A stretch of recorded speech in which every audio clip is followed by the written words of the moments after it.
네, 안녕하십니까. 2022년 12월 20일 장중 주식 점검하겠습니다. 오늘은 셀트리온과 HLB의 주식 배당에 대한 얘기를 좀 할까 합니다. 이제 주식 투자를 오래 하신 분들은 장기적으로 두 가지 어떤 배당을 받게 되는데, 하나가 현금 배당이고 두 번째가 이제 주식 배당입니다. 일반적으로 대기업들은 이제 현금 배당을 많이 하는 편이고요. 주식 배당을 하면 주식 수량이 변동이 생기기 때문에 좀 복잡하고, 나중에 이제 주주의 어떤 희석 가치, 어떤 주식 수량, 지분의 희석 가치로 인해 약간 우려감이 발생될 수 있기 때문에 주식 배당보다는 현금 배당을 선호합니다. 그런데 지금 HLB와 셀트리온 같은 경우는 주식 배당을 이번에 주게 되었습니다. 특히 셀트리온 같은 경우는 작년에 이제 주식 배당 플러스 현금 배당을 가져줬는데, 이번에는 현금 배당을 지급하지 않죠. 자, 이런 부분이 죄송합니다. 이 부분은 제가 셀트리온 다시 HLB는 현금 배당을 주지 않고 셀트리온은 현금 배당을 375원 주기는 줍니다. 이 금액이 좀 작아서 다시 정정하겠습니다. 셀트리온은 현금 배당을 줍니다. HLB는 주식 배당만 주고요. 그렇죠? 이제 왜 그러냐? 아무래도 셀트리온은 주식을 주는 것도 조금 부담스럽긴 하지만 현금을 줘버리는 거는 좀 더 부담스러울 수 있습니다. 반면 이제 HLB는 지금 가지고 있는 현금량이 부족해서 유상증자를 한 상태이기 때문에 현금 배당은 뭐 한 번도 준 적이 없었고, 앞으로도 아마 굉장히 오랜 기간 동안 현금 배당을 주기는 좀 힘들 거라고 저는 생각합니다.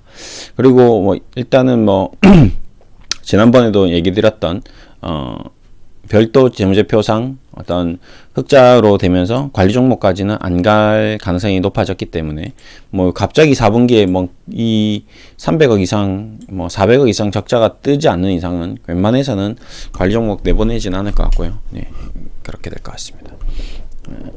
그리고 이제 주식 배당을 이제 하게 되면 생각보다 이제 큰 호재는 아니죠. 지금 보시다시피 계속 작년에도 그렇고 올해도 그렇고 주식 배당을 이제 주고 있으나 크게 주가가 그 주식 배당으로 인해서 급등을 하지는 않습니다. 무상증자, 우리가 최근에 이제 이 HLB 그룹주 중에서 노터스라는 종목이 무상증자를 단행하면서 굉장히 큰 급등을 했었습니다. 근데 실적으로는 그 무상증자의 개념이 주가의 어떤 가치의 변화는 아니거든요.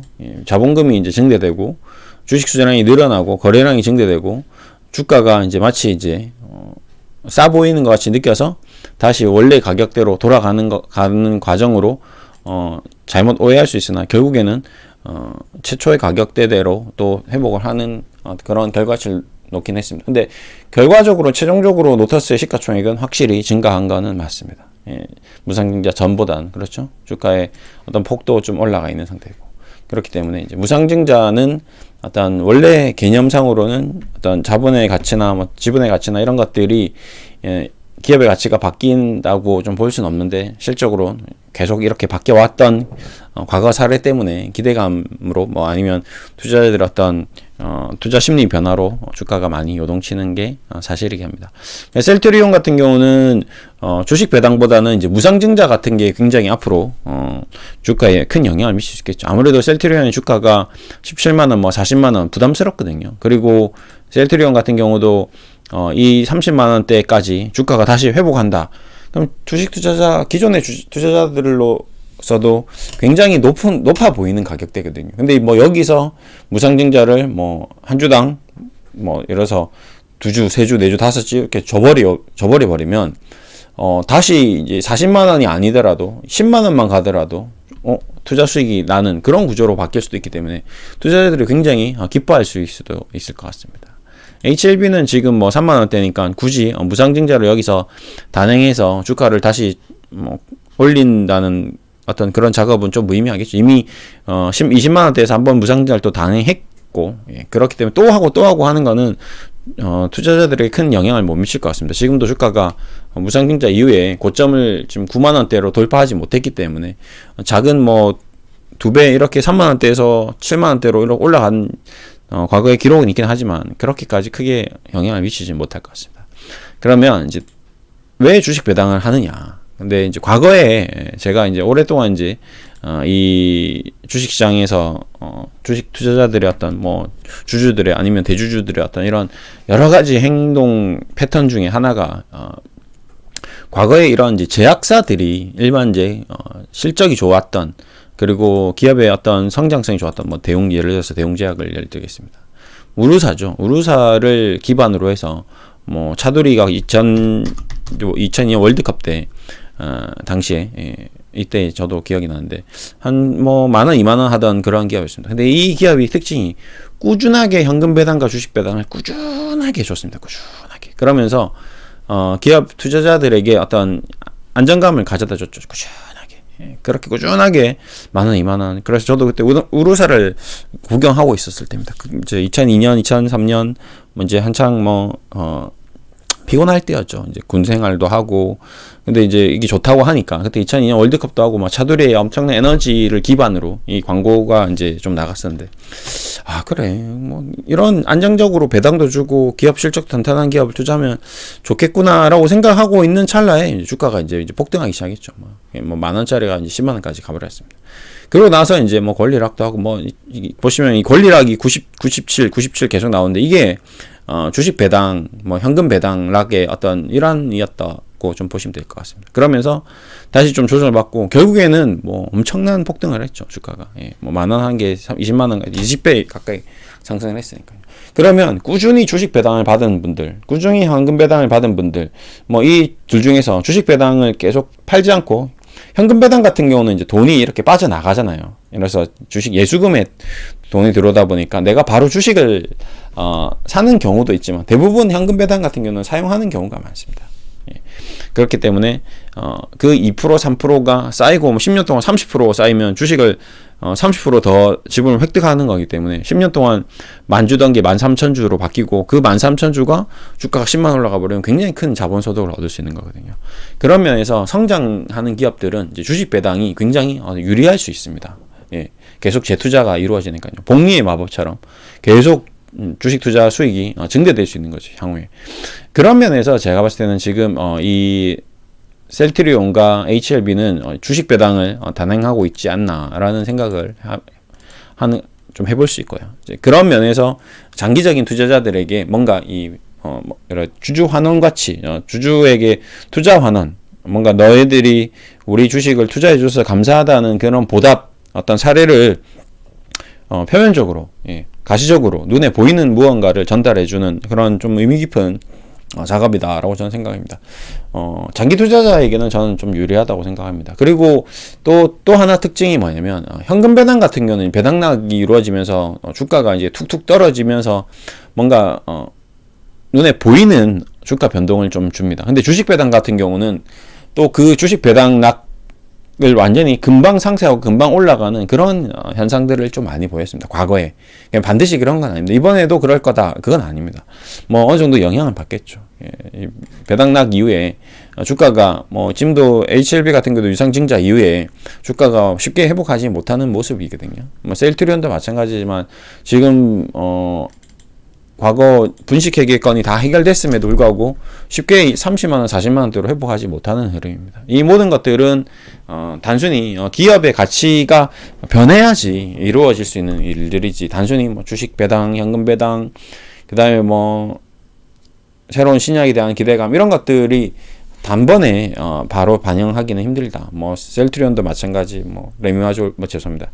이건 다른 제약사 겁니다. 자꾸 좀 헷갈렸네요. 셀트리온도 램시마, 허주마, 그 다음에 이번에 내년에 기대하고 있는 라플라이마, 이런 것들이 쭉쭉쭉 나오더라도, 그 다음에 HLB도 당장, NDA 들어가더라도, 이제 시간이 걸린다는 거죠. 이 두 기업들이 필요한 거는 이제 시간이다. 유상증자도 했고, 무상증자도 했고, 다 이제 주주들에게 보여줄 수 있는 것 다 보였습니다. 셀트리온은 이제 합병 하나 보여줄 수 있는 게 있는데, 제 생각에 삼성 합병은 그렇게 크게 변화를 가져오지 못할, 이벤트라고 저는 생각합니다.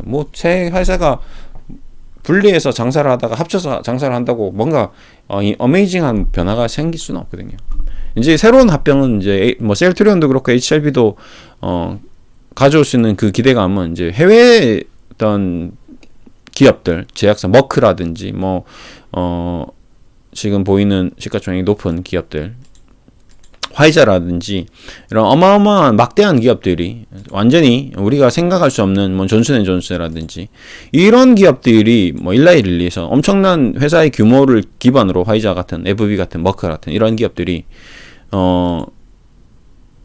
시가총액 4,500억짜리 회사가 셀트리온 30조, 40조짜리 인수해서 매출을 확대한다면 굉장히 좋은 결과를 가져올 수 있거든요. FB도 마찬가지고 머크도. 근데 대신에 이제 셀트리온은 복제약 분야이기 때문에 신약을 개발한다거나 이런 기업들에서는 당장은 메리트가 없지만 향후 이제 중국을 기반으로 생산 기지화 시키는 데는 또 매력이 될 수 있는 거거든요. 그리고 그쪽에서 신약을 개발하기 위한 전초 기지 이런 것들도 만들어질 수 있는 거고요. 그래서 앞으로 미래에 이루어질 수 있는 이제 중국 고령화 사회에 대한 어떤 전진 기지로 작용될 수 있는, 활용할 수 있는 그런 기업으로 우리나라에는 HLB나 셀트리온이 선점해서 가져간다면 굉장히 큰 교두보가 될 수 있겠죠. 그렇겠죠. 예.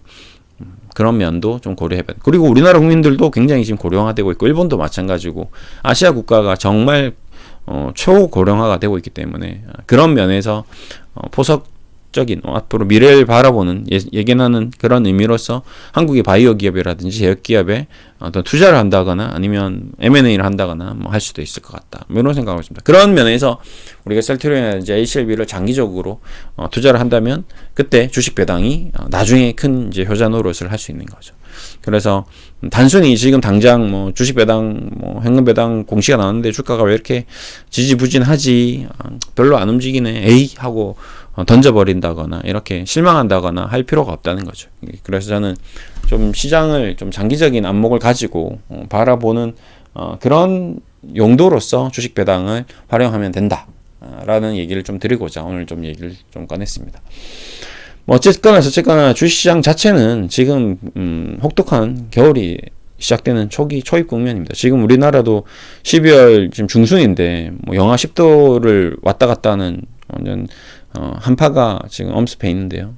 주식시장도 지금 그런 국면이다라고 저는 생각합니다. 겨울이 이제 시작된 것 같은데 너무 극도로 추워진 어떤 그 체온계를 보면서 깜짝깜짝 놀라는 거죠. 저도 깜짝깜짝 놀라고 있습니다. 지금 오늘 저녁에 야간 경기가 있는데 내일 모레 다음 주 또 영하 10도더라고요. 그래서 이거 축구를 해야 되나 말아야 되나. 야간 경기는 이제 더 춥거든요. 네, 그렇기 때문에 바람까지 불면 이제 영하 20도 체온상. 근데 제가 보통 영하 5도 이하에서는 이제 축구를 안 하려고 지금 좀 생각 중입니다. 그러면 이제 나이도 들었고 부상에 대한 부담이 있기 때문에 햄스트링이나 이런 데가 툭툭 끊어져 나가더라고요. 영하가 너무 추워서. 그러면 이제 안에 이너웨어를 입고 하긴 하는데 그래도 아무리 방비를 해도 절대적인 흐름을 이겨낼 수는 없는 거죠. 자연을 저희가 이겨낼 수는 없는 거거든요. 그렇듯이 주식시장도 지금 대자연의 흐름, 우리 수많은 인간들의 흐름, 이 금리의 흐름을 역행할 수는 없는 부분이 있습니다. 그렇기 때문에 큰 흐름은 최대한 잘 파악하시고요. 어쨌든 셀트리온이든 HLB든 큰 흐름상 우리가 자본소득을 얻는 어떤 중차대한 미션에서 금리가 올라간 주식 투자 시장은 겨울이다. 혹독한 겨울이다. Winter is coming. 그거는 불변의 진리인 것 같고요. 대신에 그 혹독한 겨울을 잘 버티고 잘 관리해서 내년 봄에 열심히 축구하면 되겠죠. 또 그렇죠. 내년 봄에 다시 금리가 좀 다운사이클로 간다든지 아니면 경기가 또 살아난다든지 금리는 안정되면서 경기가 살아나는 부양책이 나오는 정부 정책이 나오는 이런 국면에서 또 증시가 한번 화랑을 펼칠 수도 있고요. 그리고 주식시장이 한번 휘청했다가 저가 매수가 또 들어올 수 있는 부분이 있고요. 이제 다양한 부분이 있으니까 너무 낙담을 하지 마시고 그렇게 하면 될 것 같습니다. 오늘은 이렇게 좀 마무리하고요. 그리고 또 차분히 시장을 지켜보면서 마무리하겠습니다. 감사합니다.